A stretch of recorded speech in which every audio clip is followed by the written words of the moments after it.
네, 오늘 하나님께서 우리에게 주시는 말씀은 사도행전 7장 55절부터 60절까지 말씀입니다. 사도행전 7장 55절부터 60절까지 말씀입니다. 제가 읽습니다.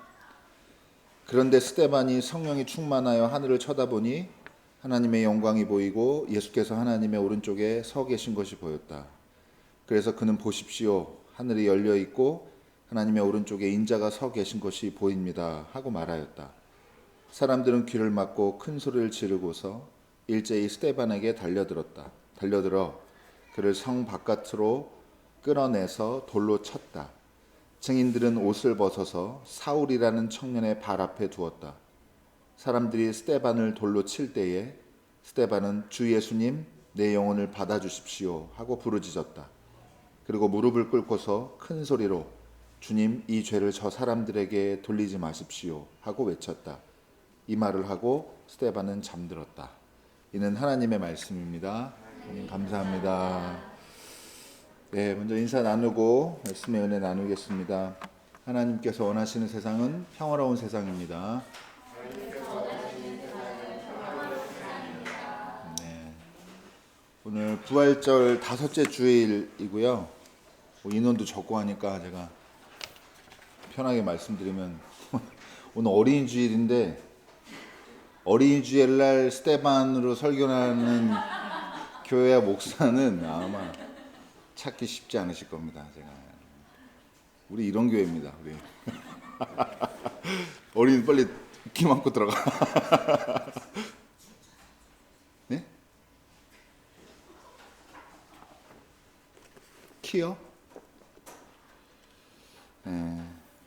어린이들과 이렇게 함께 예배드리지 않아서 사실 부모님들을 위한 어린이 주일 설교. 그리고 제가 미리 말씀드리면 언제나 말씀드린 것처럼 이 설교 제목, 설교 본문을 제가 교회력 따라 정하기 때문에 우리는 어린이 주일을 지키지만 이게 어쨌든 부활절에 있는 설교 본문 중에 하나라는 거 기억하시면 좋겠고, 그래서 바꿀까도 고민했는데 근데 또 읽고 묵상하고 하니까 또 함께 나눌 이야기들이 있는 것 같아요. 그래서 오늘 말씀 제목은 바라봐도 될까요?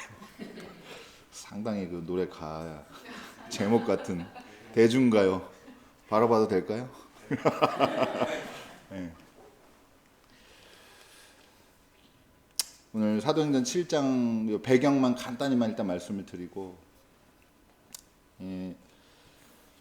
이 초현실적인 신뢰를 보여주는 인물이 스데반 집사님입니다. 어떻게 이런 상황에서도 하나님을 그렇게 신뢰하지? 약간 그러는. 물론 그런 위대한 인물들이 성경에 많이 나타나 있지만, 자, 여러분 내용 다 알잖아요. 너무 끔찍하잖아요.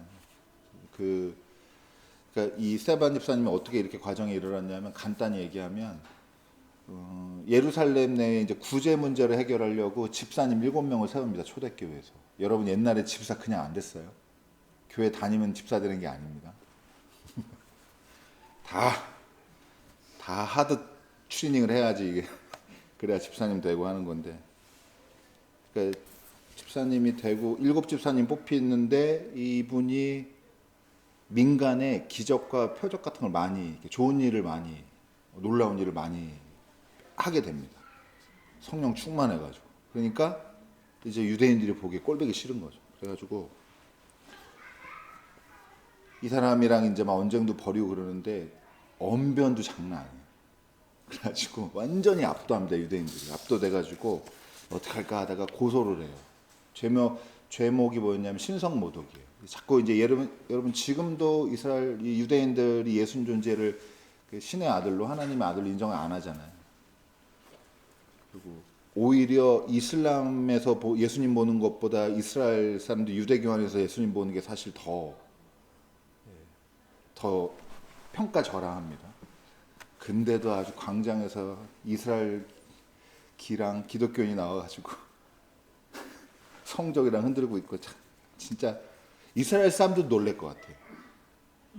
갑자기 우리를 지성이 마비된.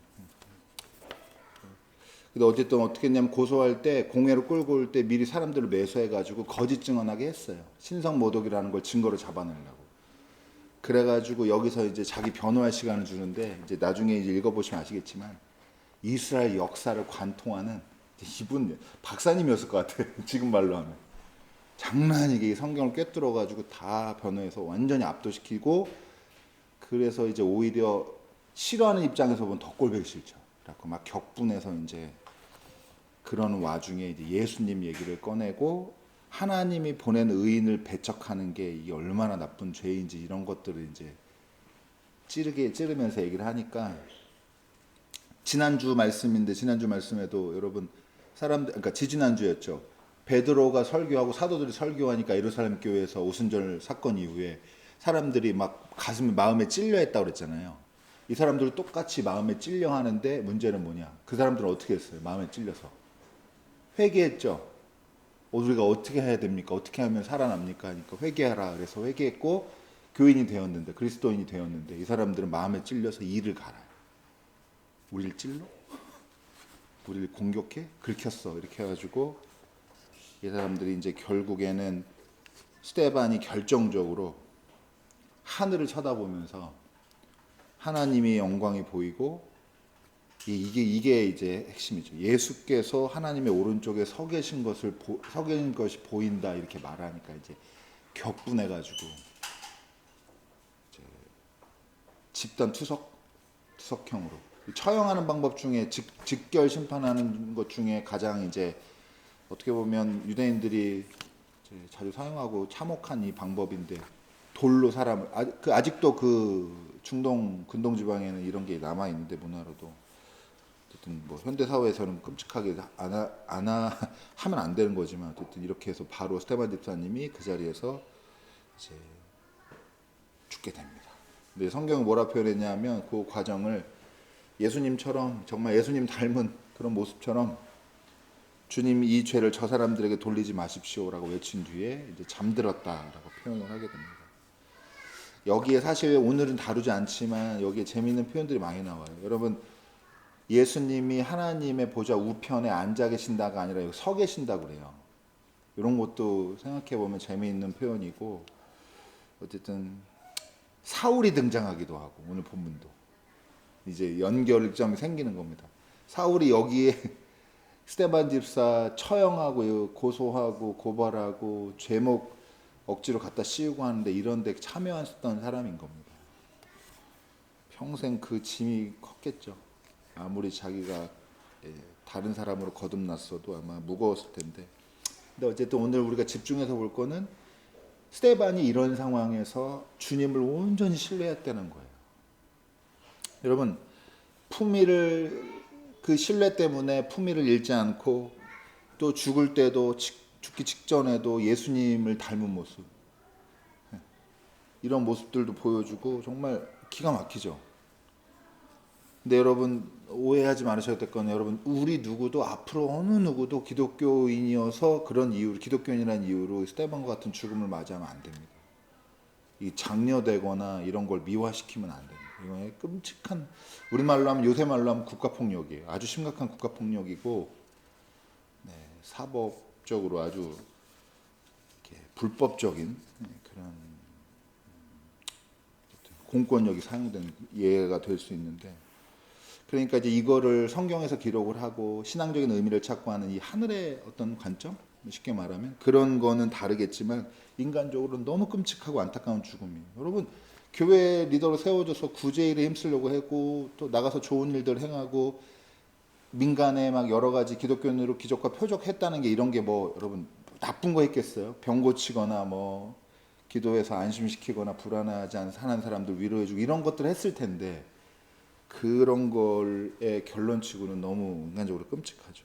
근데 이 안타까운 죽음 뒤에 우리가 조금 더 생각해 봐야 될, 어린이 없는 어린이 주일에 어른들이, 부모님들이 좀 생각해 봐야 돼. 마침 또 오늘 한현빈만 빼고 다 부모님이 계시니까, 이게 다 성인분들만 다 계시니까 같이 얘기를 하면 좋겠는데, 여러분 제가 이제 최근에 신뢰에 대해서 많이 생각해요. 신뢰에 대해서. 관계나, 그러니까 단순하게 뭘 믿는다라기보다는 신뢰한다는 게 뭔가라는 고민을 많이 하게 되는데 이 관계나 혹은 미래에 대해서도 신뢰하고 이런 게 되게 필요하구나라고 굉장히 많이 느끼거든요. 왜 그러겠어요? 남자 2호 때문이죠. 그냥 편하게 얘기하면 은빈이도 마찬가지예요. 얘네가 잘 될 거라고 어떻게 믿어요? 믿는다는 게 뭐예요? 되게 추상적이잖아요. 그리고 여러분 스스로는 우리가 이렇게 예배 드릴 때 잘 될 줄 믿습니다 하면 아멘 하는 것까지는 다 쉬운데 그게 여러분 흔들리는 순간이 수도 없이 많잖아요. 그리고 사람 인생이 참 애매한 게 오늘 괜찮았는데 내일 또 틀어지고요. 그래서 또 틀어지다가 갑자기 또 오늘 괜찮아요. 안심했는데 또 틀어지고. 이런 것들 속에서 믿는다는 게, 신뢰한다는 게 뭔지 이게 되게 고민이 많이 됩니다. 그리고 기본적으로 우리가 그리스도인이기 때문에 믿는다는 표현을 엄청 많이 쓰잖아요. 믿습니다. 뭐 주님을 믿습니다라고. 다 사도신경도 이런 고백도 다 믿고 나오는데 여러분 믿음을 다르게 표현하면 이제 신뢰일 텐데 그래서 제가 이제 이 문제를 조금 더 일상적이면서 구체적인 차원에서 이제 계속 고민이 되고 있는 그런 지점입니다. 자꾸 자녀를 믿으라고 하니까 뭘 믿어야 될지, 뭘 봐서 믿어야 될지 그런 것들이 이제 실제로 고민이 된단 말이에요. 근데 결론이에요. 믿어야 돼요. 그걸 신뢰를 해야 됩니다. 이 사람이 어떻구나, 상황이 어떻구나랑 또 내가 가지고 있는 불안과 관계없이 그걸 신뢰를 할 수 있어야 그래야 다음 코스로, 다음 단계로 넘어가는데 우리가 그게 어렵죠. 그래서 어쨌든 그리스도인은 결국에는 신뢰하는 사람이고 기쁠 때나 슬플 때나 하나님 신뢰하고 주님 신뢰해서 그 힘으로 살아가는 거예요. 그거의 끝판왕이 보여준 게 스데반입니다. 여러분 우리가 평안할 때는 신뢰한다고 할 수 있지만 이렇게 자기를 공회에서 모함하고 몰아세고 결국에 돌을 집어던져서 자기를 죽이고 하는 이런 여러분 제가 몇 번 요새 그런 표현하지만 이럴 때 분노가 쌓이기가 쉽지 안정적으로 되기가 쉽지가 않잖아요. 근데 스데반은 그런 걸 보여주고 그런 기록이 남아 있으니까 이게 정말 놀라운 거죠. 근데 여러분 결국에는 우리가 신뢰하지 못하는 게 우리 삶이 불안해서일 겁니다. 이 스데반의 순교 장면을 우리가 읽은 후라 더 그러겠지만 여러분 근데 두 번째 오해를 벗겨냈겠는데 여러분 불안해하는 게 신뢰의 반대말처럼 들릴 수 있는데 아닙니다. 여러분 불안해하셔도 됩니다. 불안이 사라지는 순간을 우리가 꿈꾸지만 불안이 없는 인간은 여러분 독특한 인간이에요. 불안이 없는 인간. 아무것도 걱정, 두려움이 없다. 두려움이 없는 인간 진짜 무서운 사람입니다. 이렇게 생각하고 이해하시면 좋겠는데 촛불을 좀 켜놓으면은 바람이 불면 이렇게 촛불이 흔들리잖아요. 근데 또 바람 잠잠해지면 어때요? 딱 하늘로 곧게 서죠. 불꽃이 딱 그래요. 하늘을 향해요. 그래서 비유로 말씀드리기가 좋은데 그러니까 근본적인 지향이 흔들리지 않으면 바람 때문에 흔들리는 건 괜찮다 이 말입니다. 중간중간에 믿음이 흔들리거나 있는 것 같고 없는 것 같고 막 이렇게 온탕냉탕 왔다 갔다 하는 것 그것 자체가 나쁘다는 게 아니라 그럼에도 불구하고 마지막엔 결국에는 믿고 신뢰하고 이런 쪽으로 방향을 잡을 수 있으면 중간에 방황이나 이런 것들은 저는 인간적인 모습이라고 생각하고 괜찮다 생각이 듭니다. 이제 좀 더 이제 구체적으로 생각을 해보면 여러분 오늘 어린이 주일이잖아요. 어린이 주일인데 자녀와 자녀의 미래를 신뢰한다는 것은 어떤 걸까라고 하는 거에 대해서 좀 더 생각을 해보려고 하는 건데 여러분 자녀에 대한 고민이 많으니까 자녀를 신뢰하기가 어려워요. 이 맞죠? 우리가 고민을 안 한다면 신뢰하기도 쉬울 텐데 고민이 되니까 신뢰하기가 어렵단 말이에요. 근데 이걸 어떻게 해야 그 고민을 넘어서서 신뢰할 수 있느냐라고 얘기하는 건데 여러분 중요한 첫 번째 지점이 이겁니다. 제가 계속해서 반복해서 몇 주 동안 얘기하는 건데 여러분 여러분의 자아 인식이 상대방에 대한 인식을 결정짓습니다. 여러분이 불안이 많잖아요.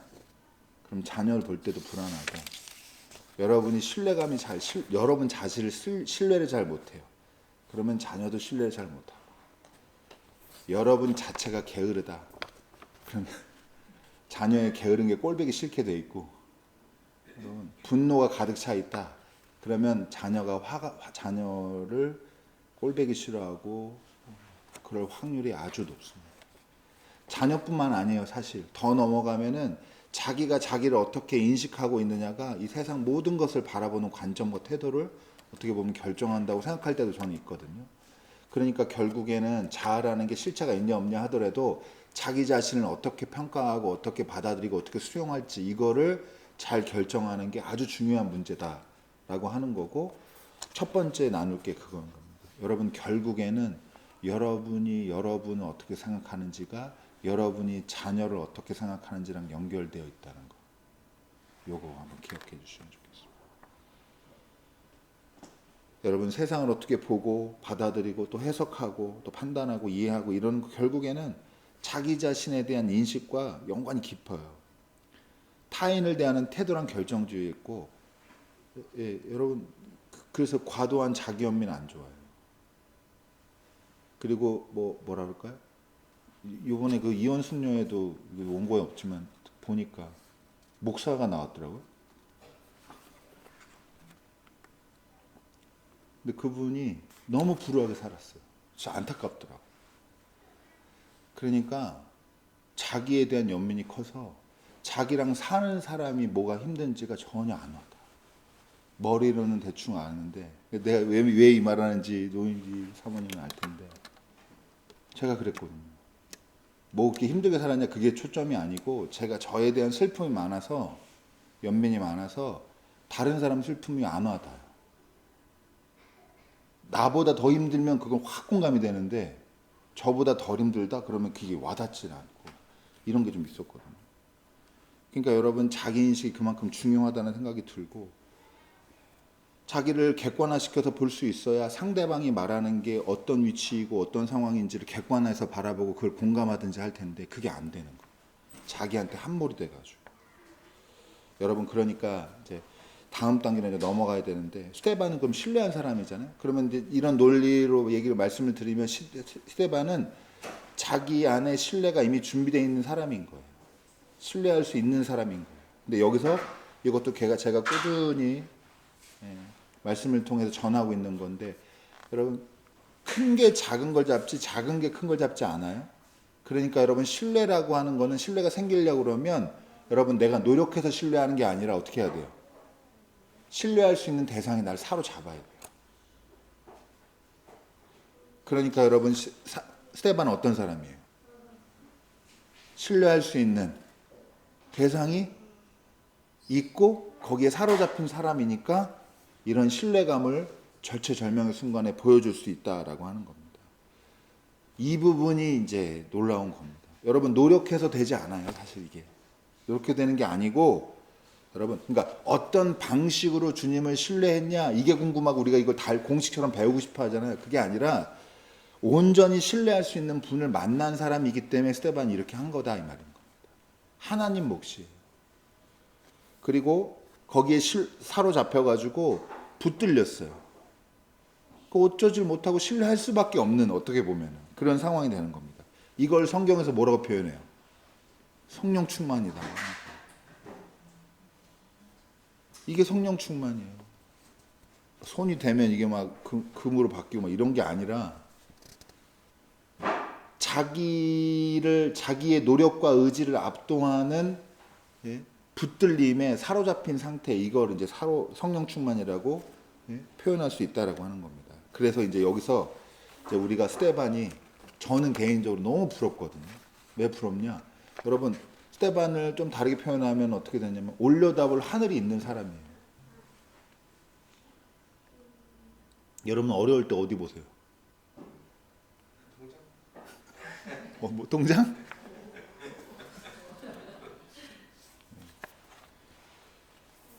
여러분, 올려다볼 하늘이 있고, 하늘을 올려다보면 거기서 뭘 봐요? 스테반은 하나님의 영광을 보는 사람이라 이 말이에요.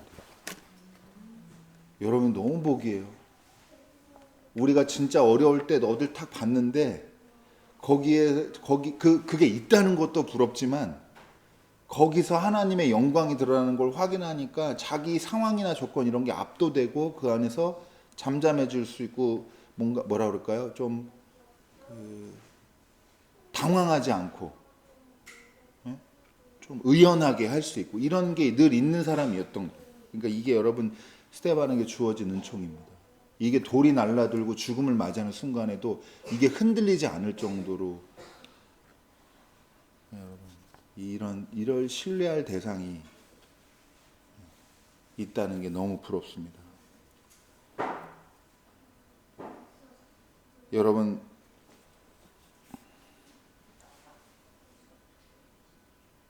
하나님 믿는다고 하지만 기도할 때 기도하고 나면 또 예배드리고 나면 참 평안이 없고 이러면 좋죠. 자연스럽게 되면 좋은데 어떤 문제는 이런 걸로 해소도 안 되고 그리고 막 휘몰아치는 어떤 인생의 어떤 순간들에서는 굉장히 당황되기도 하고 여전히 불안하고 아무리 하나님을 믿어도 기도하면 뭐하나 내일 뭐가 달라질래나 자꾸 이런 생각이 들고 하는 그런 생각이 드는데 스데반은 안 그랬다고 하는 것에서 한번 기억을 하시면 좋겠고 이제 여러분 이게 다음 단계가 이건데 여러분 그러면 우리 자녀들이 어려울 때 누구를 바라봐야 될까요? 네. 부모님 바라봐요. 여기서 하나님 이러면 곤란한 겁니다. 여러분 진짜예요. 이게 정답 같지만 여러분 이게 이상한 거예요. 어려울 때 애들은 도윤이 어려울 때 누구 봐요? 누구 찾아야 돼요? 도윤이 어려울 때 누구 찾아요? 그래요. 이게 정상인 거지. 도윤이가 만약에 주여 이러면 곤란한 거예요. 진짜 여러분 이게 현빈이가 넘어질 때 예? 엄마야 해야 되지. 성령 하나님 막 이렇게 하면은 종교에 상처받은 인간인 거예요. 그러면 여러분 우리는 어려울 때 누구 찾아야 돼요? 우리는 하나님 찾아야지. 아직도 엄마 그러면 안 되는 거예요. 아니 지금 손이 모양이 방향이 그래서 그런데 전 카메라 본 거예요. 카메라. 아니 그러니까 웃자고 하는 얘기인데 그 이해가 가시죠? 어린이 때는 부모가 하나님이 돼야 돼요. 근데 이제 여기가 이제 스데반은 그럴 때 찾을 누군가 있었다는 거고 도윤이가 찾을 부모님이 스데반한테는 그게 하나님이었다는 거고 우리도 결국에는 이 이야기를 통해서 어린이 주일날 함께 나누고 싶은 얘기가 이겁니다. 여러분 아이들한테 우리가 하나님이 돼줘야 되는데 여러분 우리가 신이란 얘기가 아니에요. 무슨 말인지 다시 한번 오해 없이 이해하시고 근데 여러분 제가 이제 여기서 우리가 그럴 만한 대상이냐라고 할 때 제 경우를 말씀드릴게요. 저는 예를 들어 난간 잡고 잘 내려가 그랬는데 현빈이 유빈이 어릴 때 난간 안 잡고 까불다가 넘어졌어요. 그럼 여러분 어떻게 해요? 넘어져 자빠져 다친 애한테 어떻게 해요? 더 화내죠. 어쩔 때. 이해 가시죠? 그러니까 난간 잡으라 그랬지. 이렇게 한단 말이에요. 근데 여러분 요게 조금 연장선상으로 해보세요. 우리가 삶에서 난간 잡아야 되는 거 아는데 어쩌다 안 잡고 하다가 자빠졌어요. 우리가 어른이 성인이. 그럼 하나님이 어떻게 하면 좋겠어요?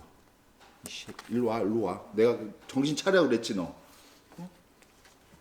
이렇게 하면 여러분 하나님 믿을 만해요? 좀 곤란해요. 이거. 제가 이거 많이 엄격한 아버지관을 가지고 있어가지고 처음에 이것 때문에 진짜 고민 많았고 이거에서 벗어나기 위해서 노력 많이 했습니다. 제가 현빈한테 큰 실수 한번 한 적이 있거든요. 현빈한테는 여러 번 얘기했는데 여러분 반대로 어쩔 때는 막 애들이 힘들어가지고 도움 요청을 하고 나를 딱 보는데 우리가 더 무너져 막 눈물이 나 내가 더 너만 힘들다 아빠는 더 이렇게 되면 여러분 이러면 어때? 이런 하나님이라고 생각해보세요. 하나님 힘듭니다. 난 이런 너같이 기도하는 애가 한 3억 명 되기 때문에 너무 힘들다. 이러면 여러분 어떻게 될 것 같아요? 그러니까 여러분 이게 그러니까 결국에는 이런 연결이 필요한 거예요. 넘어져서 자빠진 애한테 더 심하게 우리가 뭐라 그러고 왜 조심 안 했냐, 왜 똑바로 안 살았냐, 왜 했냐 이렇게 엄격한 처벌권자가 되면 안 돼요. 반대로 부모가 걱정이야. 부모가 안심이 안 돼. 무슨 얘기를 하고 싶어도 부모가 맨날 사람이 힘들다 맨날 이러고 있으니까 이러면 여러분 안 된다는 거예요. 그래가지고 제가 엄격하다가 여기서 탈출하고 싶어서, 제가 또 성향도 좀 그렇지만 인생이 힘들다, 어렵다, 복잡하다, 답이 없다 이런 얘기를 많이 하잖아요. 좀 자주 하는데, 그러다 보니까 제가 이제 이게 정리하는 과정에서 제가 옛날에 한번 SNS에 글을 쓴 적 있어요. 뭐라고 썼냐면 기가 막힙니다. 내가 표현하는 세상은 늘 어두웠다. 바꿔보고 싶다. 애들이 내 삶을 불행하다고 생각하지 않았으면 좋겠다. 어쩌면 내 몫이다. 이렇게 썼어요. 제가 오늘날 이게 깨달아진 거예요. 징징대니까 나는 솔직한 표현인데 그걸 보는 애들은 아빠 인생은 너무 힘들고 고달프구나. 아빠는 삶을 재밌고 신나지가 않구나. 이럴 것 같은 거예요. 그래가지고 거기에 대한 반상으로 이 글을 썼는데, 이걸 누가 봤냐? 댓글을 제가 읽었는데 한번 가슴 철렁했는데, 제가 이제 연이 이제 오래됐는데 세월호 때 따님을 잃은 어머니를 한번 알고 있어요. 이야기 손님으로 제가 불러서 그때부터 SNS로 조금씩 관계를 이어오고 있는데, 이분이 거기다 뭐라고 댓글을 적었냐면 많은 생각을 하게 하네요. 이렇게 적은 거예요. 정직한 글이어서 그 제 마음을 쓴 거여서 막 그거에 대한 부끄러움은 없었지만, 상처가 됐으면 어떡하지? 막 너무 조심스러운 거예요.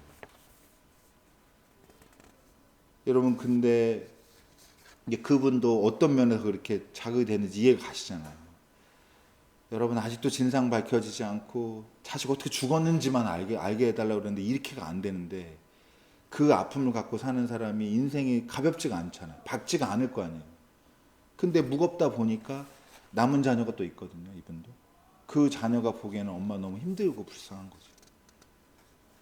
근데 한편으로는 우리가 또 건강하고 밝은 삶도 보여줘야 될 거 아니에요. 엄마 아빠 그렇지만 재밌었다, 사랑했다, 신났다, 하나님한테 복 많이 받았다, 이런 것도 보여줘야 될 텐데 너무 어두우니까. 그래서 제가 사실 이렇게 생각한 게 처음이 아니고 최초에는, 여러분 그 폴란드에 고아원 원장님 있어요. 야누슈 코르차기라고 되게 유명한 분이거든요. 이분이 그 유대인 애들이 수용소에 끌려가 들어갈 때 같이 들어갔거든요. 아이들과 끝까지 함께 있겠다. 그래서 이게 이 유아교육 이런 쪽에 굉장히 이제 좀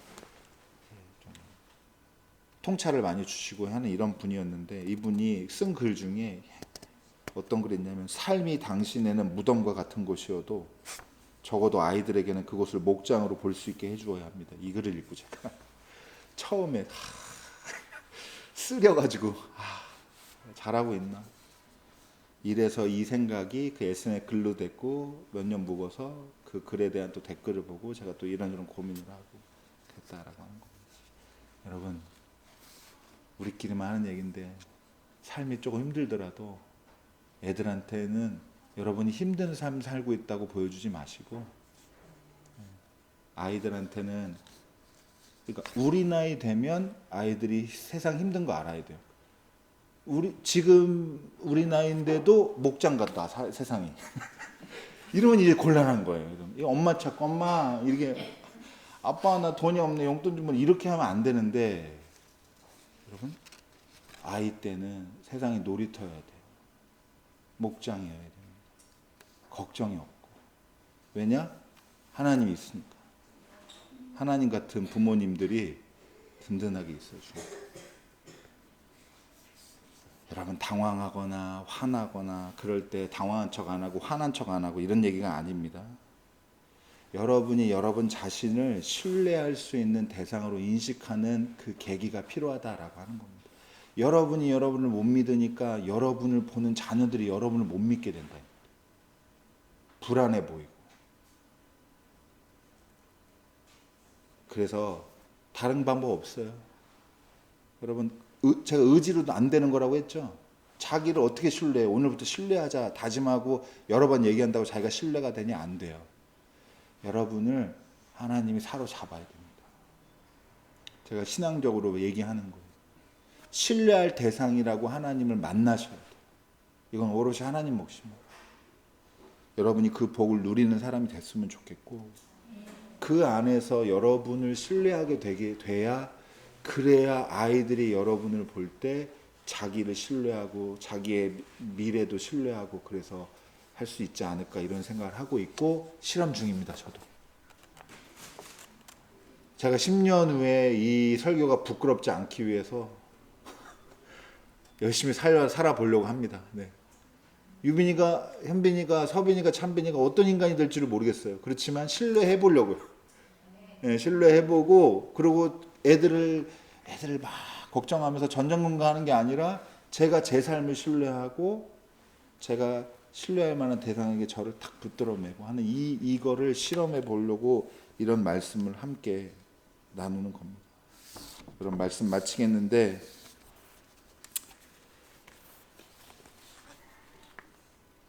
공부 어떻게 시키냐, 아이들 고민이 많으시죠? 어떻게 뭘 가르칠까? 태도는 어떻게 가르칠까? 그래서 그거를 불안불안하고 잘 모르게 긴가민가하고 잘 모르겠는 거를 전문가랑 이런 사람들한테 물어보고 답을 듣기 원하고 되게 확인받고 싶어 하잖아요. 그걸 묻는 것 자체가 문제입니다. 어떤 면에서. 공부는 해야 되지만 자기가 그만큼 확신 없이 훈육한다는 거가 문제인 거지, 자기가 옳고 그런 거를 자녀들에게 소신껏 해오고, 그리고 어떤 이유에서 하는지 자기가 명확하고 남의 확증이 필요 없는 그런 삶을 먼저 획득하는 게, 그게 먼저인 겁니다. 그래서 너무 그때그때 불안해하고 궁금해하고, 세상이 여기가 유행이면 여기 쫓아다니고 저기 쫓아다니고 이런 분 진짜 많거든요. 그러니까 여러분 그러지 않고 여러분 자신을 먼저 신뢰하시기 바랍니다. 좀 한번 돌아보세요. 그리고 이렇게 주변에 같이 있는 분들을 신뢰할 수 있어야 돼요. 이분들을 왜 신뢰 못하냐? 내가 날 신뢰 못하니까. 다 연결되는 겁니다. 자기가 자기를 신뢰할 수 있어야 남도 신뢰하고, 남을 신뢰할 수 있어야 남이 나를 신뢰하고, 이렇게 되는데, 이게 연쇄의 고리로 되는 건데, 하나님 좋은 분이니까 하실 줄 믿습니다. 여러분, 예수님께서 나는 길이요 진리요 생명이라고 말씀하셨습니다. 우리는 뭐 다른 데서 희망 찾고 진리 찾는 사람이 아니라 예수님이, 예수 그리스도가 우리의 길이요 진리요 생명이라고 믿는 그런 삶입니다. 요 믿는 믿음이 여러분 어떤 삶의 순간에도 좀 신뢰할 수 있는 든든한 버팀목이 되어주면 좋겠고, 그로써 그 여러분도 성령 충만한 사람 되셔가지고 우리 자신과 주변 동료에게, 우리를 사랑하는 자녀들에게 신뢰할 수 있는 사람 되시기를 축복합니다. 기도하겠습니다.